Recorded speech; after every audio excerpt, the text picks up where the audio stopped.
And good evening, everybody. Welcome once again to the Step Up, Make a Difference podcast. I'm Mike Peacock, and joining me, as always, is my co-host, the venerable one, Dr. Marty Durden. Marty, how are you this week? I'm doing great, Mike, and it's so great to sit in here with you every week and talk about what coaching is and how people need to step up in this profession and make a difference. I just want you to know I appreciate you. Hey, absolutely. Well, we appreciate you. You know, you've done a lot of work in the area of course, in coaching, but also a lot of study and a lot of work in how that relates to servant leadership and raising up better men and women as they go through the athletic programs, and we just appreciate that. But, you know, Marty, it's already the second week of August, and this week is game week for Georgia high schools, whether they're public schools or private schools. This is game week. It's for real starting this Thursday night. Well, actually, maybe Wednesday, because I think the Corky Kell Classic gets started, I think, on Wednesday this week. So It is game week, and it is where the rubber meets the road this week, and we're excited about that. It's here, and it's my favorite time of year when you just feel reinvigorated in sports. This is something I look forward to every year and fall of the year. And just to see those guys run out on the field on Friday nights, man, it's everything. I think that it's just a perfect picture of what coaches do in the lives of young men and young women. Yeah, absolutely. And, we can't forget either that here in the state of Georgia, softball is a fall sport, and volleyball, of course. Those two sports have already started playing games. So it's, the fall season is well underway with school starting this past week and really getting going this week. And there's just a lot of excitement in the air. And speaking of that, every year this time, Marty, there are schools who are welcoming new faces, not only in the student body and not only on their teams, but a lot of times on their coaching staff. And we have one such guest with us today who is a new coach in the area of our home area of Columbus, Georgia. And we're going to welcome in Coach Ian Headley. He is the new head football coach at Brookstone School here in Columbus. And Coach Headley, welcome welcome to Columbus and welcome to the area, but welcome to the Step Up podcast. Thank you. I'm excited. I watched some shows in the past, so I'm excited. I'm honored that I'm here. We're honored to have you, Coach. I think Mike and I too would also like to be Absolutely. 36 years older than you are, and be out there on the sideline, man. But it does our heart good to see a young man like you. Yes, sir. Who is such a role model for kids. Yes, sir. And to just know what kind of bright future you have ahead of you and how you're going to step up for decades. Yes, sir. Kids. So thank you for being on our show and being a guest. Thank you. Thank you again. Thank you. Well, can you tell us a little bit? Coach, we don't know, as we always do. Yeah, go ahead, Mike. We have a little lag tonight. I would like to apologize. I don't know what's going on here. As we always do, Coach, we just want to I'm noticing that there's a bit of a lag going on, and I don't know whose side that's on. Richard may have to do some editing when we get going here. But Coach, what we usually do when we have a guest such as yourself, we like to give you a chance to talk about your background, how you, where you grew up, when you got involved in athletics, and then lead into that when you decided you wanted to go into coaching. And then we'll talk more about that when you get into your coaching career a little bit. We'll talk more about some influences and things like that. But tell us about yourself. Tell us about where you grew up and what you did as an athlete, and then bring us forward in that progression to being where you are now. Yes, sir. So I grew up in Delray Beach, Florida. I was there, I was there my whole life. I attended Olympic Heights Community High School. I played football there. After that, I went to Jacksonville University. I went there for 2 years. And then I finished off at Bethune-Cookman College. I got my degree in sociology. And I actually started out as a trainer. So, I started training some Bethune-Cookman athletes. And then I was like, man, like I got to be around the game. So, um, you know, just kind of being at the right place at the right time. I was at Warner Christian Academy. I was doing some work there on their field, and their athletic director saw me. He liked what I was doing. Then the head coach saw me. They kind of created a position for me as as a speed coach. The head coach at the time, Coach Steve Allen, brought me on as kind of like a GA. So, I had to wash clothes, things like that. I was also helping out in the secondary. And then one day, we were walking back to the locker room after a game, and he was like, I'm gonna create a full-time position for you. I really like your work. So it kind of took off from there. Um, I didn't. I always thought that I would you know not be a coach, but maybe be a trainer, be an agent, something along those lines. But, I didn't see myself being a coach. But when I got out there and just coaching and being around the guys, like it was fun. So we were there for 2 years. From there, I went to Matter Academy in Miami. I had the opportunity to work with Rocco Casulo, who was the former St. Thomas Aquinas head coach. I think he had like 6 state titles there, so that was an awesome opportunity there as well. And then from there, just kind of being back in my hometown, I noticed that there was a kind of a lack of development for athletes in Palm Beach a little bit. I'm not going to say development, but I'm going to say exposure because Palm Beach has some really good athletes. So, you know, I started the 7-on-7 team called Epic Elite. And we tried to, the whole purpose of that was we wanted to take athletes from Palm Beach and we wanted to provide them the same opportunities that the athletes in Miami and Broward and, Orlando and Tampa, kind of the big cities, the exposure that they got. So, we started as an 8th grade team, got our butts kicked pretty good.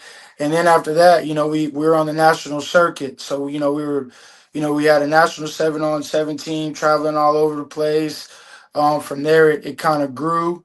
We started doing college tours, providing, scholarship, not providing, but helping athletes get next level opportunities to play college football. And then, I was a position coach. And, going back, one day me and Coach Allen we were out to eat, and he said, man, out of all my head coaches, one day you're going to be a head coach. And I remember I wrote that down on the index card and I kind of put it on my wallet, and I put it under my pillow and I slept on it, and I was just kind of stuck with me, and that was kind of always my thing. Um, I study coaches. I don't study football. So I study coaches. So I study, Nick Saban, Kirby Smart, Dabo Swaney, even high school coaches like Josh Neblett, how they get guys motivated, how they get these guys ready to play for them, kind of, the different motivation tactics, how they handle certain situations. So, I'm a sponge for that stuff. Again, I love the X's and O's part, but I just love to just listen to these guys talk and just kind of their different philosophies and how they go about managing and motivating and cultivating young men. I really I'm impressed with that entrance into coaching because you coming in on a foundational level. Yes, You're sir. learning how to train athletes, Yep. sport specifically for football, Yes, sir. and then plus you're learning how to market. Social Yes, sir. media marketing kids, Yes, sir. and so I think that's a unique opportunity and advantage you have. Yes, sir. Most guys coming in, they don't have that. They have to learn that from the beginning, and it's Right. almost like they have to go back Right. to learn that. But you're coming in a position so that you can really help athletes at a higher level, and maybe that's the way. Maybe that's the best way to come into the profession. Yeah. When I was coming up, it was learning how to line fields and cut grass, and all. That was the foundational elements of it. Yeah. But Absolutely. in today's world, it's different, and it seems Yeah. you have you're maybe a step ahead of a lot of guys that you or that's your competition. Because if I was a young man, I would be drawn to a coach like you. Yes, It sir. would help me. One of the things we're finding out in our research, that we conduct, is that so many young men want a coach who empowers them. We use the word empower. They want a coach who helps them to get where they want to go. Absolutely. And so I Absolutely. think today's athletes more aware and more dialed into that than in years past. So I think you're in a unique position, coach. Yes, sir. How And to go back, at my old school, I mean, I wash clothes. Like, I tell people, man, I coach. I'm not too good. I'm not above anything. I'll go put the field markers down. I remember, at my first place, one day we didn't have lines and I called myself, I went out there just lining the fields, not knowing that I needed the lines to put the stakes down. I just went out there and lined the field, and I mean, it was crooked. We couldn't practice on it, but that's just me, man. I'm a ground level, grassroots type of guy. I always say I don't want the 5 star. I'll make a 5 star, and that's just kind of been my philosophy. I like that. Yes, sir. Yeah, absolutely. And coach, the school you came from, I'm going to let you tell us about that story a little bit, but you went to a school and you were basically told, I believe, nobody can win here. It was a tough situation and a school that really hadn't had a lot of success. Tell us about that story and how you built that program and what happened there. Well, I was there as an assistant in 2017. And again, just going back, just trying to understand things and reasons why they didn't have a lot of success. So when I went in 2017, I just wanted to know why. Why were they bad? Why were they not having success? Why were they losing games? And just being there for a year, I realized this is really a gold mine. There's just obviously some things that need to change structurally, just from top to bottom, but base level, I'm like, they can really be good. So I was at another school prior to going there, and we were kind of setting up. It was the same situation, just didn't have a lot of success, and we were coming off of COVID, and we were kind of putting the pieces together to that next year have a really good year. And when that job came open, I told my wife, I was like, I want this job. And, she's like, you should apply. And I told her, I was like, people are going to think I'm crazy, but I can win here. Like, this is a gold mine. There's a middle school across the street. There's, a local youth park, right across the street. So I was like, man, there's talent. There's talent. And you can win here. And, they sent some guys to college in years past. So I just knew just coming in, I had to kind of roll my sleeves up and go to work. And kind of that's what we did our first year. One of my kind of non-negotiables was we needed to get a new weight room, and they were on board with that. They were super supportive with that. And so our first year there, we didn't. A lot of people didn't know we didn't have a weight room. So, and I told people, I'm like, look, our first year we're not going to be good. So if you're going to beat us, you might as well beat us this year. And as soon as the weight room got built, the season was over. We went 1-9. We had a team meeting. We had a come to Jesus meeting. I put in some team rules, some different stipulations, and it was kind of up from there. We sent guys Division 1, Ivy League. We broke records. We made it to the playoffs. We were, state ranked. Top 10 in the county for 2 years straight. So we were kind of able to come in and just kind of change the narrative, but it was really just kind of rolling our sleeves up. Again, not, a lot of kids didn't want to come there. It was a really good academic school. So it was kind of hard to get kids in because of that and overcrowded. And so we had to roll our sleeves up and just develop. And that's what we did.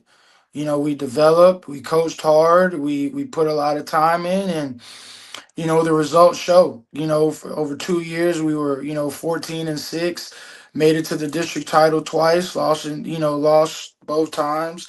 Had a 4-star quarterback, 3-star receiver, 3-star offensive lineman, and I think now they're rolling. They're set up pretty good.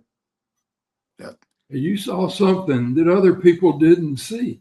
Yeah. That's a great quality right there. Yeah. That's kind of the way you define an artist, right? Yeah. They look at a stump and they see some kind of statue that nobody, to me, it looks like a stump, but you look at the program. Yeah, I remember, I had to do a coaching manual for college, and I remember specifically saying I want to coach at Spanish River or at the time West Boca, who wasn't very good. Now they're 15-0. They won a state title in 5A last year in the state. So I remember really like being very definite and intentional with that, because again, I was always intrigued by Spanish River. I used to go there as a kid to their games. They were good. And I was like, man, there's just something about this place. So when it came open, I knew that I was the guy for the job. Yeah, that's awesome. Now. Go ahead, Mike. Yeah. So tell us now. You're at Spanish River. You're having success. And all of a sudden, this opportunity at Brookstone in Columbus, Georgia, comes open. What made this attractive to you, and what motivated you to possibly look into coming up to Georgia to Brookstone School and taking over this program? Again, well, we were 2 weeks away from spring ball down in Florida, so I was locked in. I was set. We were preparing for, Treasure Coast. We were preparing for the 2025 season, and I got an email, and I actually thought it was a joke. I was like, Brookstone. I was like, I never heard of a school called Brookstone. I was like, nah, this isn't real.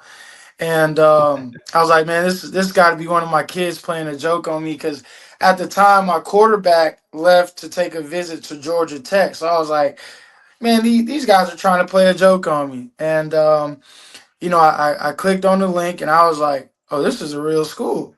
So I told myself, I said, I'll listen, I'll entertain, any conversations or any dialogue. And I told myself, I said, they have to check every box in order for me to leave, what I've built here, the culture, kind of where we were going.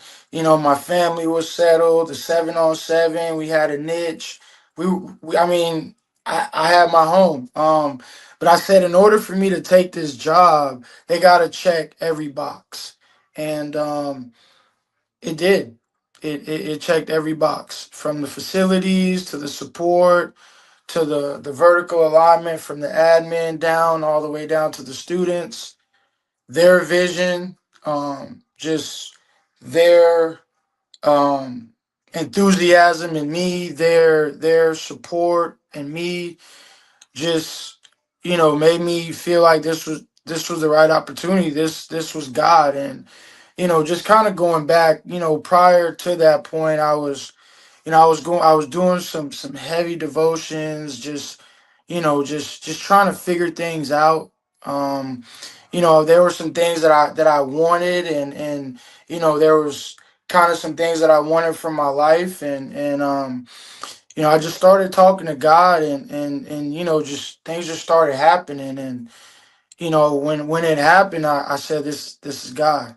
This has just got to be God. So um that was it. They checked every box, and I was at peace with my decision. My wife was like, "You're stupid if you don't take it." I don't even know, while we're having this conversation. And I showed the video to my son, and he was like, "Daddy, like, what are you thinking about? Like, there's nothing to think about. Like, you need to go to Brookstone." So, they were on board the whole nine. It was just really me, just making sure that it was right. And man, is this too good to be true? I think the quote for this week is going to be, I started talking to God and things started happening. Yeah, yeah, We need to feature that quote, yeah, because that's the way it is in this yeah, business. We're yeah, talking to God and things start happening. Great line, Coach. yeah. I love it. I mean, and as a coach, you're always striving to get to that next level, or you're always striving to, okay, what's next? What new challenges out there? Well, kind of where do I need to be in? And I God just moved me, and just put everything in motion. Yeah, That's awesome. yeah, That's awesome. That's awesome. And I tell you, I was privileged to be at your media day last week, yes, sir. and listen to your seniors talk. Yeah, And great group of you guys. know, familiar with a lot of those kids. I actually coached MJ Yeah. as an eighth grader, Okay. when he was still attending Calvary, and Okay. knew him, had him in class. What a character, great kid. Yeah, Yes, he's he a But very was. good kid. to hear those guys talk, yeah, to hear those guys talk, you have something with them that you have fostered right away, because every single one of them, did not hesitate when they stepped to the mic and somebody in the media asked them, "How's it been with Coach Headley? How's it been with getting to know Coach Headley?" You could tell right away they were all bought in to Coach Ian Headley and what he's trying to do there, because you have Right. come in and made a difference with them. You have Right. immediately struck a bond with them. And I think, how big is that when you're able to do that, when you go into a new situation, or even when you're in, just going year to year? How big is that bond that you build with those players and getting to know them? How big is that in being a successful coach? Well, again, I think I really I credit it to being a dad.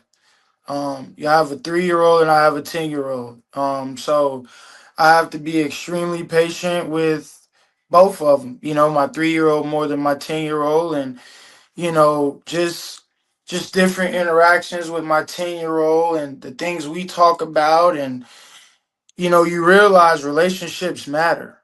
They really do. So just coming in, I didn't want to come in and we're doing it this way, my way. Only I didn't want to do that. So I came in and I just wanted to really get to know them, just laugh with them, talk to them, just kind of be one of the guys, have my office door open, just be accessible, walk to practice with them, talk, just laugh, just really be one of the guys. And just kind of one day in the summer, I realized at Brookstone, it's not about football.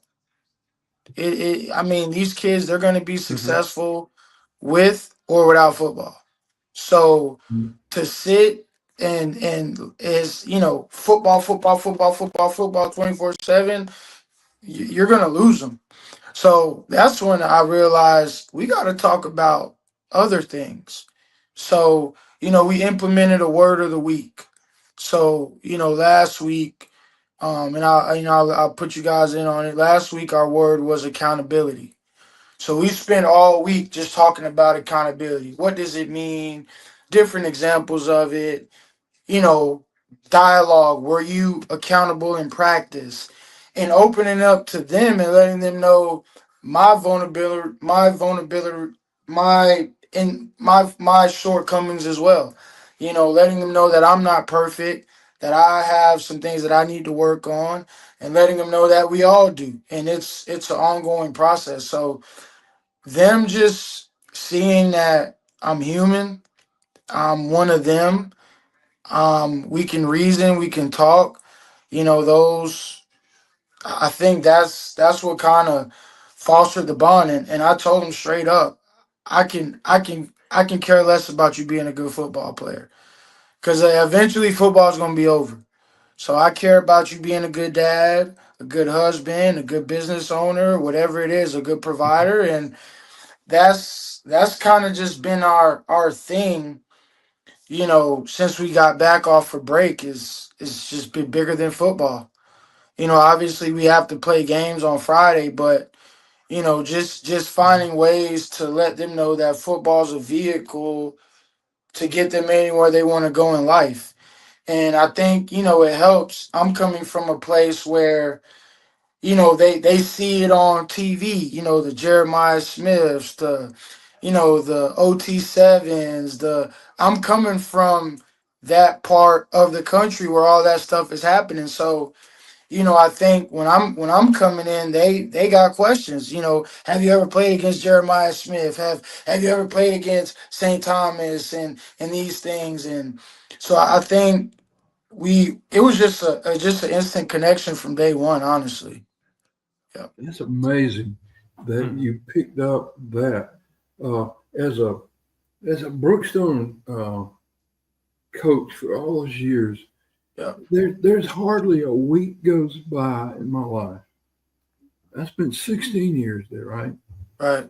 And there's hardly a week goes by in my life when I don't have a conversation with someone from Brookstone, Yeah. either a student that I coached, a parent, a faculty member, and we have so many memories around those things. Brookstone changed my life as a Yeah. coach. Yeah. It, Definitely. it made a different level of understanding the world by being there. Yeah. And one of the biggest things is family at Yeah. Brookstone is the heart of everybody there. Yeah. They love their kids. Yeah. And Yeah. you look at Brookstone people, they're going to be your partners. Yeah. They're going to put their uh, money, in the program. They're going to put their time. That you'll never see a school where there are more people volunteer Oh to yeah. work in the concession stand and to help with everything than at Brookstone. You're never going to see a place quite like it. There's never been anywhere I've ever been that's quite like Brookstone. I never asked for anything in the And way of resources at Brookstone that I said I got an answer no to. yeah. And it's just the way they operate. And that will leave a mark in your heart at Brookstone. Yeah, absolutely. And I think the way you approach kids today is just the way you're doing it, Coach. I don't mean to sound like I'm giving you advice. You're already a better coach than me. I can tell you that right now. Nah, I could always learn something, so I'm definitely listening. It's about their heart. Yeah. It's, there's a number right here, and there's a beating organ right behind it. Yeah. We don't coach that number. We coach that heart. Right. And that's the entrance to everything. That's the way you get into them in their lives. And that's the way you make a difference. And that's the way you step up. Yeah. It's all about their hearts. And you've already keyed into that. And I just commend you for it. Yeah. No, we've been having a great time. Great time. I love those kids. They're phenomenal. Yeah. Coach, I'm going to tell you, I'm going to let you in on something about why I got in touch with you to get on this podcast. At Media Day, when you were speaking and you were giving your remarks, and you said the same thing you just said a few minutes ago. You said, here, it's not all about football. It's about life, and it's about teaching these guys to be successful in life. I immediately picked up my phone and I texted Marty, and he can attest to this. I was still sitting there at Media Day. I said, Marty, we got to have the new Brookstone coach on our podcast. I said, because he just said exactly what we've been talking about with a lot of these other coaches.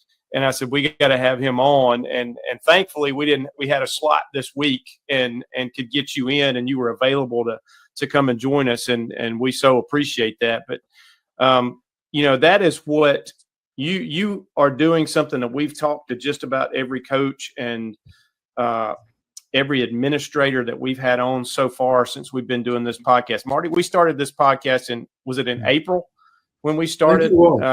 And we've been going every week since then. And we've been fortunate to talk to a lot of people. And one of the key ingredients, and you've hit on it here when you first came in at Brookstone, is forming those relationships. Yeah. And Marty has found in his research, forming those relationships is so big, because if a kid doesn't believe you, and a kid doesn't believe that you believe in them, then you're going to have a hard time winning that kid over. But if you form a relationship with them, you bond with them, you get some things going, then they are not only going to be in your corner and buy into what you're doing, but they're going to bring other people with them. They're going to be an ally for you in bringing the rest of the team in. And each individual, if they bring a couple more in, next thing you know, you've got complete buy-in to what you're doing. And that's huge in a program. And honestly, when I implemented the word of the day, I said, I want all 50 kids to buy in from day one. And they didn't, but I had one or two. And then Tuesday, we had another two.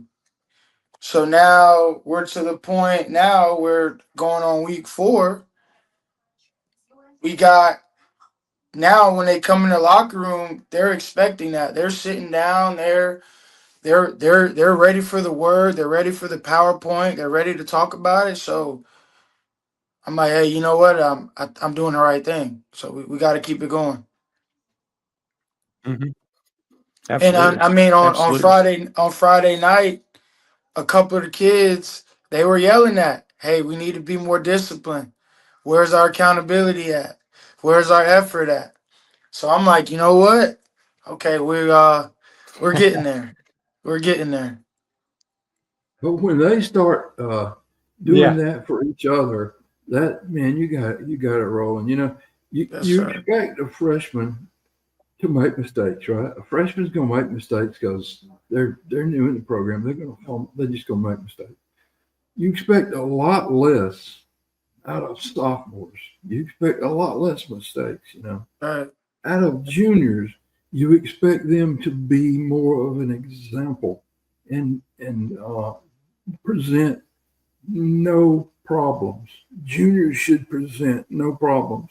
Correct. Seniors should solve problems.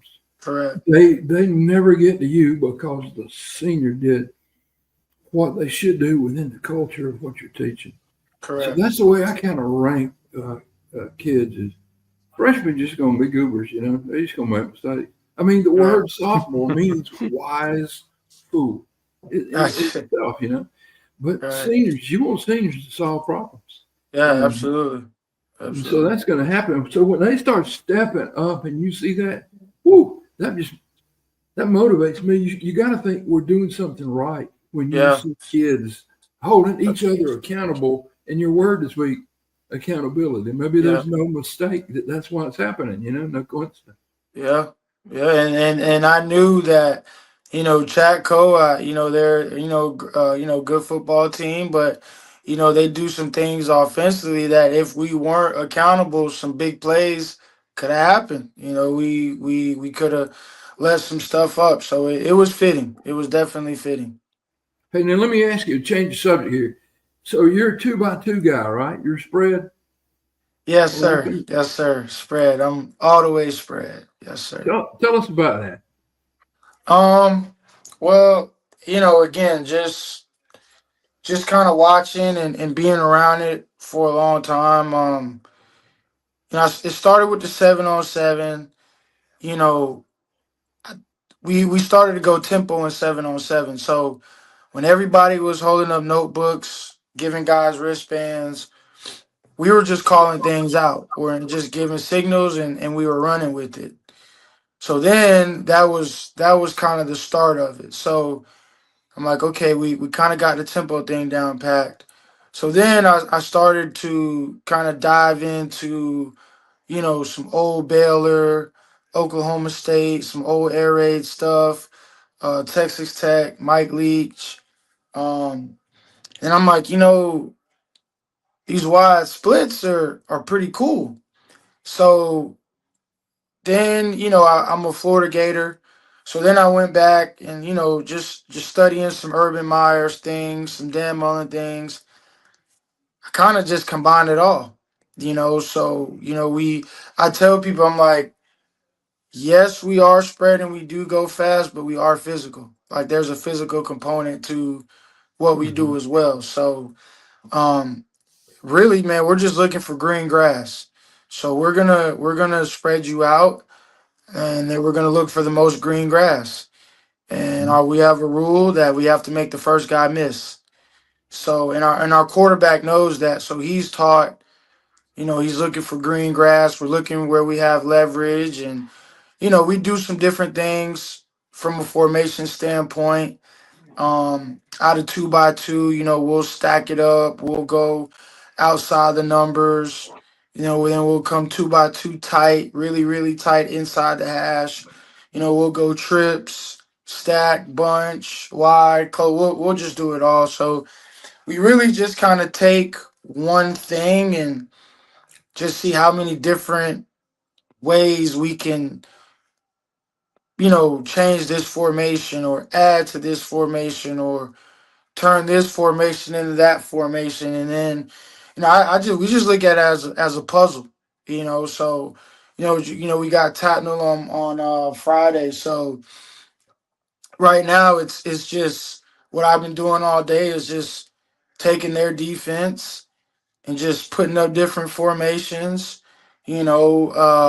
going kind of in our pass game bucket, quick game, deep game, just seeing what we like based off of what look we're going to get, where's the green grass, where we're going to have the most leverage, you know, anticipating kind of how they're going to play us based off of last week versus Chatco and just kind of going from there. So, I'll watch. I'm probably gonna fall asleep tonight watching film, and that's yeah. We all have done that, man. Yeah. I'll tell you, Tatnall's got a great history. Hey, it's game week. They're going to have a big crowd up there. And at home, I've always found them tough to beat. I've been looking up their head coach, man. They got a great head coach. Who is the head coach there now? Buddy Hester, I believe. That's that's Hester. That's Barney Hester's son. I'm sorry, Barney Hester. Barney Hester. Yeah. Barney is Oh gosh, he's a great coach. Yeah, He's got he's man alive. He's a guy I respect a lot too. We've yeah. played against Marty several times down through the years. Man, you're going to go into a tough environment up there. You win that one, man. You got something. But now they come to us. They come to Well, us. they're coming in a They're tough coming environment. here. Yeah, they're coming. Yes, They're sir. coming here. Yeah, They're coming they're here. coming into So. the. That's Yes, awesome. sir. Yes, sir.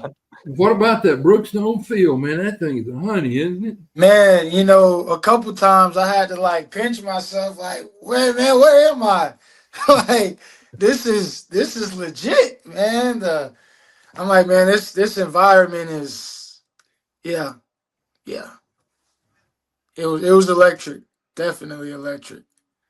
Some of those bankers and uh, attorneys and all those people, they put on a different face on Saturday night. They go, "Wow, man!" Oh You yeah, see, it was. yeah, they're pretty good fans at Brookstone. You're Oh gonna love yeah, them. it was. I'm telling you, it was rocking. It was rocking. Yep. Yeah, they have a good time. I was able to do a few years ago. I was the PA announcer for the home games for a while. I was available and got to do that until I went back into coaching a little bit. Right. And I always enjoyed calling the games up there because you got crowd involvement. On a first down, when you man. emphasize it on a touchdown, you got really good crowd involvement, really good crowd participation with what you were doing, and they're still doing that. And it's a great environment to be in. But it's talk about going back to your team organization and your team relationships and things like that. You got a great group of seniors. You got a big group. Let's see, what is it? 9? Is it 8 or 9 seniors? I think it's 10 now. We just added one more, so it's 10 now. 10. Yeah. So 10 seniors, and every one of them I heard talk, I believe, last Saturday, and every one of them have leadership qualities. I mean, they were not normally when you go to a media day, coach, and you've seen this before, and you let kids get up in front of a microphone, some of them are intimidated by that microphone, and some of them are intimidated about looking out and seeing faces, whether they know them or don't know them. Right. But every kid that walked up to that mic was prepared, and they talked, and they made sense. They didn't stammer. They didn't say, 57 times while they were talking. They answered questions astutely and clearly. And, I was impressed, because that is something that, yes, you learn it from your parents and your home environment as well, but you also learn from being in an environment that gives you that kind of confidence to be able to do that. And you also get that from your coaches. Your coaches instill that kind of confidence in you, and they trust you. You trusted those kids to step up to the mic and say the right thing, and every one of them did. And it's fun to watch when that kind of thing is going on. Yeah, my only rule that day was no bulletin board material. That was it. Talk about our program, talk about our teammates, but no bulletin board material, and they did a phenomenal job. They really did. And they talked about each other too. I thought that was a cool thing because they gave each other credit. They all talked about being a part of that senior class, but they also talked about some of the underclassmen and how important it was for them to model what needs to go on in the program to the younger guys. And it's something you don't see every place you go. And I think that was the impressive thing. And it's, in a short time, I know a lot of that groundwork was laid before you got there. Absolutely. But you've kept farming the ground since you've been there. And that's it's obvious that's going on, and that was kind of cool to see. Yeah, I mean, Coach Rance, he built a great program. So it's just really just maintaining and elevating. Really, I mean, there wasn't really much to change. He did a great job. He's a great football coach. And I think it's also interesting that he is. It's also interesting that your athletic director is coming in as new as you are. How's that working where both of you guys are coming into a program new? I mean, Coach Williams, man, he's phenomenal. You know, he lays it out there kind of what he wants, and he lets you do your thing. He's gonna do everything he can to help. I mean, he's been here shorter than I have, but I feel like he's been here forever. You know, and that's just the type of person he is. He's welcoming. You know, he's always gonna find a solution to the problem. And he says there's no such thing as problems. They're just issues that we just got to find solutions for. So just working with him has been phenomenal. It's been great, and it makes me, want to go harder to make sure I'm doing a good job for him. It's a great relationship. Well, he came from a tremendously successful program in Alabama, Yes, and coming from Opelika, where he came from, I can see him stepping right in. Yeah. Well, Coach, it looks to me like you're set up for success. I can't wait to see how this season unfolds, man. I think you got the right guy at Brookstone. And that comes from an old Brookstone guy right there. So thank you. And I'm really happy for you. And I just know you're going to do well with it. Thank you, man. We're going to take it one game at a time. I know that's what that's old coach talk, but we're just, we talked and we're looking at this thing like a journey. And in our mind is 15 weeks. And, last week was step one. So, this week coming up is step two. And, we put up a graphic the other day when we were talking about accountability, and we were talking about all the teams that won national championships, and not every team was undefeated. There were some teams that lost a game or two, and we talked about how that time may come and it's a part of it, but how are we going to respond to it? So, again, we're just going to take it week by week, make sure we practice hard and we bring it every day, and we just keep that standard, that we've created. We really appreciate you being. All right, I gotta, Coach. I really thank you for stepping up here. And, yes, sir. We'll stay in touch. Let's stay in touch throughout. Yes, sir, man. You gotta make sure you're frequent out there to them games now. I'll stick my head in. I'll stick my old head in there one night. Yes, sir. Get you on the headsets, man. Let you call a couple plays. You don't need to do that, man. I'll put it in the air. I can tell you that. Oh, there we go. Hey, you good with me then? Hey, Coach, before we get out of here, a couple of things we always do. But first, really one thing we always do before we close up with you, I'm going to ask you a question and let you respond to it. But first, I'm curious now. You're starting your new week. You're starting your game week. This is real game week, game one of the regular season. What's your word this week? Ooh, I believe it's toughness. I gotta double check. I think it's toughness. Confidence. I think it's toughness. Toughness. Okay. Yeah, toughness. I think it's toughness. Yeah. I love it. All right, cool. That's a good word to start with. So, and here's what we always ask a coach when we are getting ready to end our show every week. We give you a chance on this question.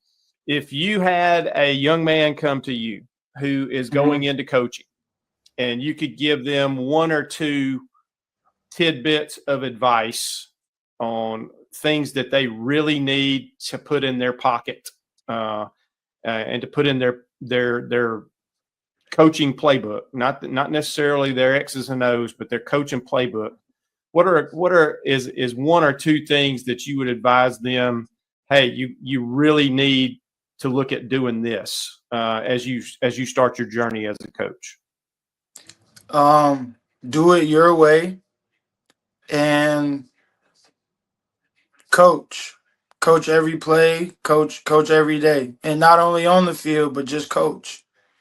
Just make sure you're constantly coaching, and just do it your way. That's awesome. I've been around guys that ran the wing T and won. I've been around guys that run a pro set and won games. I've been around spread guys. So just do it your way and hang your hat on that. Good advice. Yes, sir. Good advice. Good advice. Yeah, absolutely. And Coach, I want to give you a tidbit. I don't know if you watched last week's show or not with Dan Britton, who was with FCA for so long. Okay. But the word coach, you used that. You said just coach. Dan was with FCA, and he was in charge of the international division. He basically built the international division of FCA. Right. And he told us this little story about how they were at a conference, and they had coaches from all over the world come. And he said, I had a great idea. He said, I thought it was a great idea. He said, I wanted every coach, we wanted to video them coming up to the mic, and I wanted them to say the word coach in their native language. And he said, so we set that up, and we got these guys lined up. And he said, it ended up being a big old flop for me. But then he told us why he thought it was a flop. Do you know, Coach, that every guy that walked to that mic and they said, okay, say the word coach in your native language. Do you know what that word was? Coach. It was coach. No matter what country they were from, the word coach was the same. Whether it was English, Spanish, Italian, it did not matter what language they spoke. The word coach was the same in every language. And I told Dan, I said, Dan, you looked at that the wrong way, man. I said, to me, as a coach and as a former coach, that's pretty powerful that the word coach is the same in every language. And it's interesting that you said your first piece of advice is just coach, just be a coach. And I think that's huge. That's really good. Yeah. But Coach, we so appreciate you being with us this week and giving us an introduction to Ian Headley. And I know you're looking forward to big things, not only this year, but in the years to come at Brookstone as you run this program and you build on the successes that they've had before. But we so appreciate you being here. And we appreciate you being one of those guys that in your young life as a coach, compared to me and Marty here, in your young life as a coach, you have been willing to do what the title of this podcast is, and that's to step up and make a difference. And we appreciate that. Thank you. Thank you guys for having me. Thank you. I greatly appreciate it. Well, I'd like to sum it up by saying this. I've been in this business for a long, long time, for decades and decades, right? Yes, and sir. I think that I know a coach when I see one. Right. And I think I'm looking at one right now. You must be looking in the mirror, man. No, sir, I'm looking at that guy wearing blue with Cleveland on his chest. Nah, man, thank you. I appreciate it. I really do. That's great. I really do. Yeah. So. Well, we appreciate everybody who's watching this podcast and who's sharing this podcast. And we want to invite you to share it with everybody that you know, especially if they're involved in the coaching profession. Share this around. It can be found at Georgia Alabama Sports Live. All you have to do is go to one of the Georgia Alabama Sports Live pages, either on YouTube or Facebook, and you will find the link to the Step Up, Make a Difference podcast. And every week we're going to have another edition of this podcast with another coach like an Ian Headley who is making a difference in this world because they've decided to step up and do it right and coach the right way. And that's what we're all about here on this podcast. And again, we thank you for joining us. We hope you have a great week. And folks, do not forget, this is game week.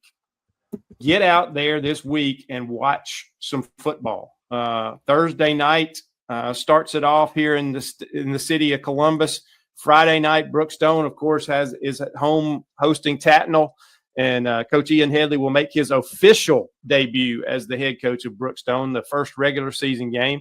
But there's games going on everywhere, especially around the state of Georgia. Make sure you get out and support these kids as they are trying to live out their dream and their ambitions of being a football player.